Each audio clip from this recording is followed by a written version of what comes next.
Hi, we're back for another Scraplift Crafternoon. This week I have chosen a layout from Tehri Koskinen. I'm sorry, Tehri, if I have completely butchered your name.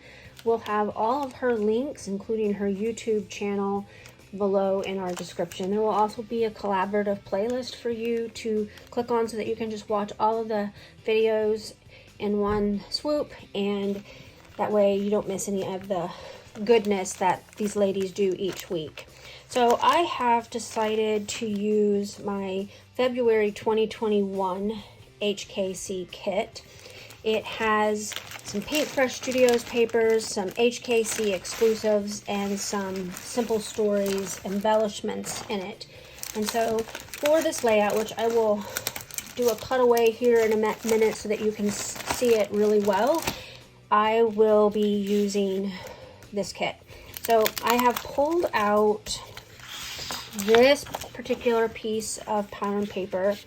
I think I'm going to go ahead and do a little bit of fussy cutting with these butterflies, but I also may use this yellow as one of the scalloped borders that she used, like what she used on hers.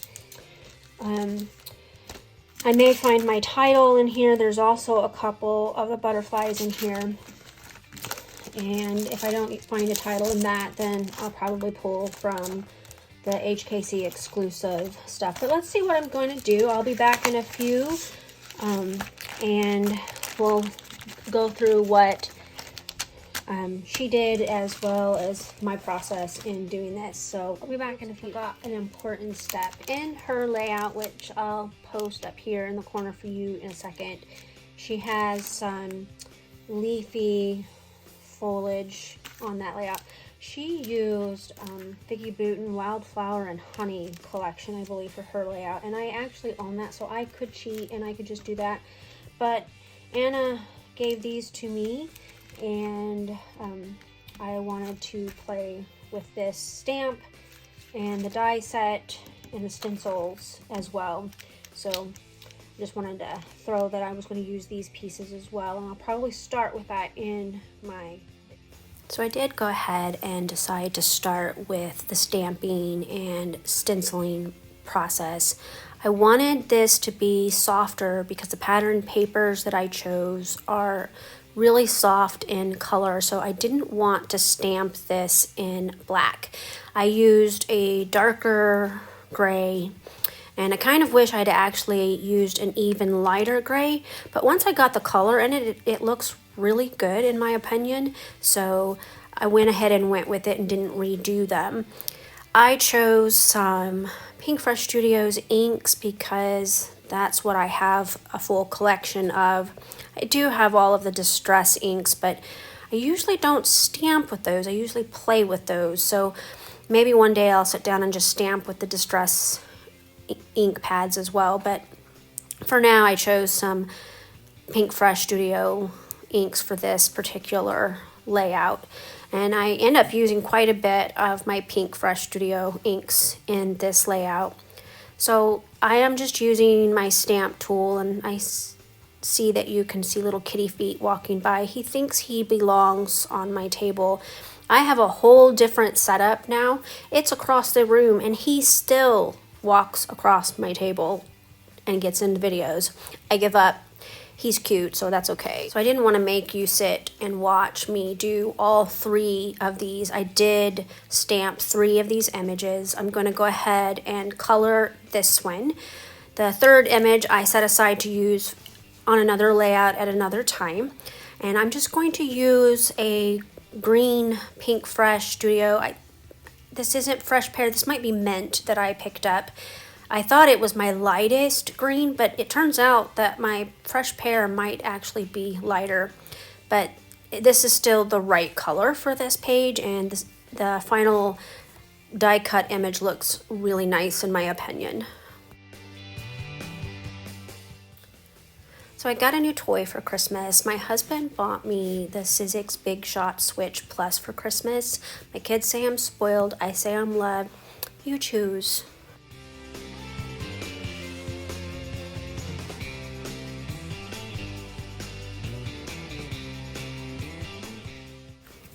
So in the beginning of the video, I mentioned cutting the scallops pieces out of pattern paper, but as I looked at our inspiration layout, I realized that they were inked. So I ended up cutting the exact cut file that Tehri used on her layout with my cameo in white cardstock, and here I'm just using inks to put color onto them. Mine aren't as saturated as hers are, but I really like the soft watercolor feel that I ended up with. So here I'm just going to do all 7 borders. I've chosen 7 different Pink Fresh Studio inks, and I'll just let you sit and watch me play with the ink. I had so much fun getting my hands all different colors and playing.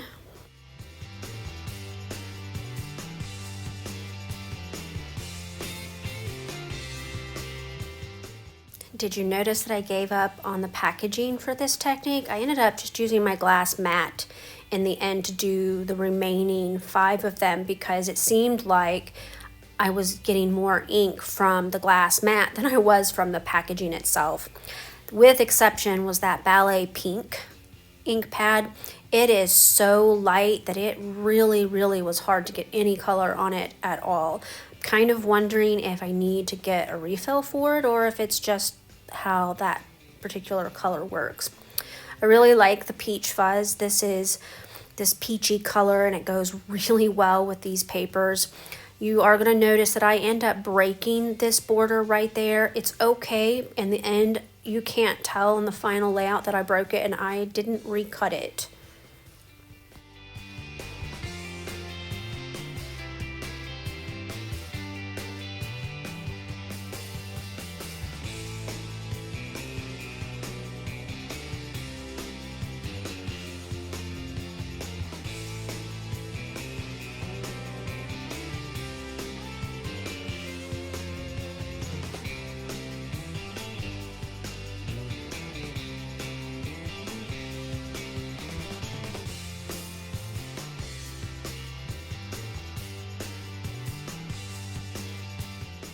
About finished with all 7 borders. I'm going to bring up a small short clip of them all finished for you to see. So now I'm going to bring my packaging back in, and I'm going to use the smooshing technique on my background to get some of the ink color onto my background. I didn't use all 7 inks, just a few of them. I think I only used 4. I may have dropped it to 3. You'll see in a minute as you watch me just kind of put these on here. I was not trying to blend colors. The line of photos go down that side, so it's just going to kind of peek out behind my photos and the photo matting a little bit. And then I'm going to add some little splatters in the end when I'm finished with the layout. It is okay if you splatter in the beginning if you know where everything is going to land on your page. I do that sometimes. This time I just chose to do it afterwards and cover my photos and anything I didn't want splattered with packaging.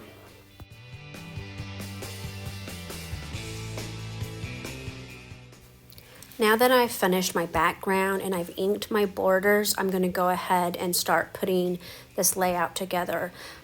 Off camera, I kind of went through the ephemera packs and pulled a little bit of stuff that I thought I would use. Plus, I fussy cut 3 of the butterflies from that pattern paper and then put the pattern paper back into my kit to be used for another time. I'm going to go ahead and lay out these borders and get the spacing the way I want them. I started with the second darkest pink and I ended with the darkest pink. That was intentional because I wanted to draw your eye downwards, and I felt like the darker pink helped draw your eye down the page.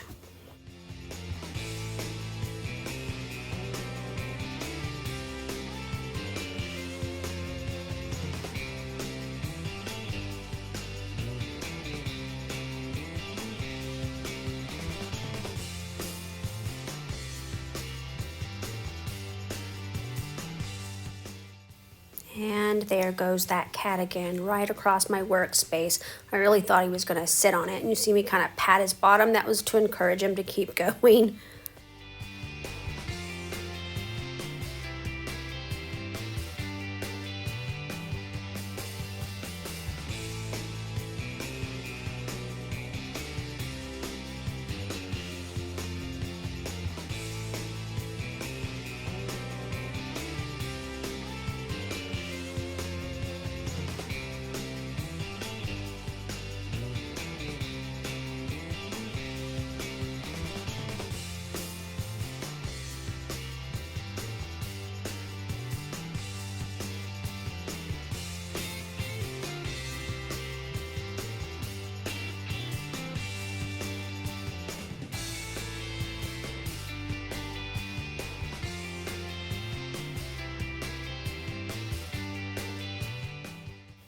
So let me clear up my space just a little bit here. I'm gonna go ahead and pull out the photos that I printed.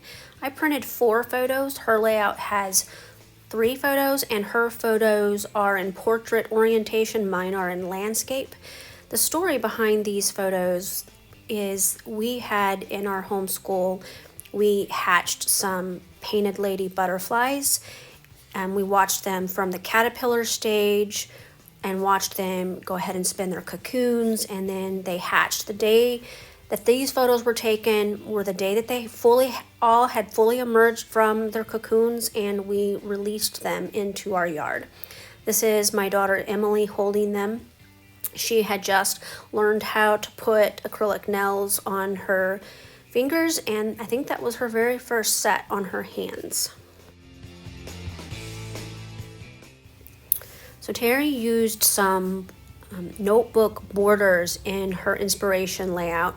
I have a die that I cut. I use it for journaling more often than anything, but it was a great die to go ahead and cut just 2 and put them behind my center photos. I'm going to start layering everything now. I used 2 of the stamped dies or stamped images that you saw me color at the beginning. One of them I ended up tearing in half and using half on the top set of photos and the other half on the bottom set of photos.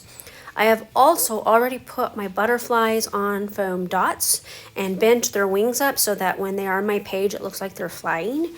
I am going to go ahead and add a little bit of other bits and pieces of ephemera onto my page and just kind of decide which pieces that I want. I pulled more than I knew I would use. I just wanted to make sure that I had enough and got some good coverage.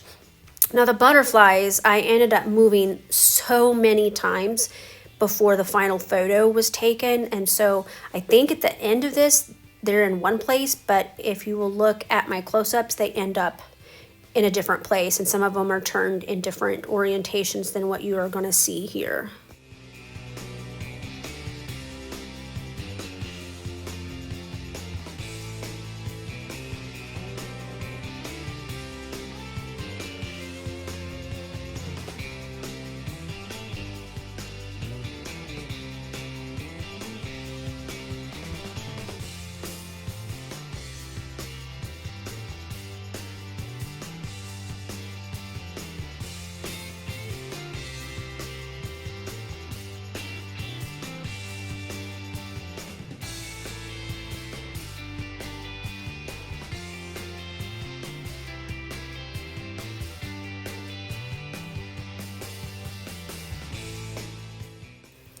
So Tehri had 2 word phrases on her layout. She didn't really have a title per se. I am going to have a title on my layout. You can see it laying there in the center between the 2 sets of photos. I chose Beauty from the title ephemera pack, and then I also chose a couple of phrases. One is from the ephemera and one ends up being from the stickers. So I went ahead and I adhered down the photos and the ephemera and all the little bits and pieces on my layout. I added some puffy hearts in some places, and I moved around the butterflies. Here is where I'm going to bring in the packaging technique again, except for instead of ink smooshing, I'm going to use it to create sprinkles, splatters on my page. I didn't do a whole lot, and I just kind of kept it light and very soft like my papers.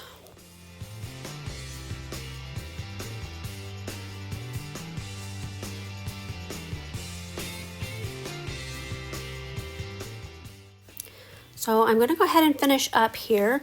In a minute you're going to see my final layout come up on the screen. You're going to see where I moved those butterflies around off camera and kind of changed a little bit in pieces of things where I wanted them to go. I want to thank you for stopping by my channel today. Make sure you click on the description below so that you can hit that collaborative playlist and see what everybody else is doing.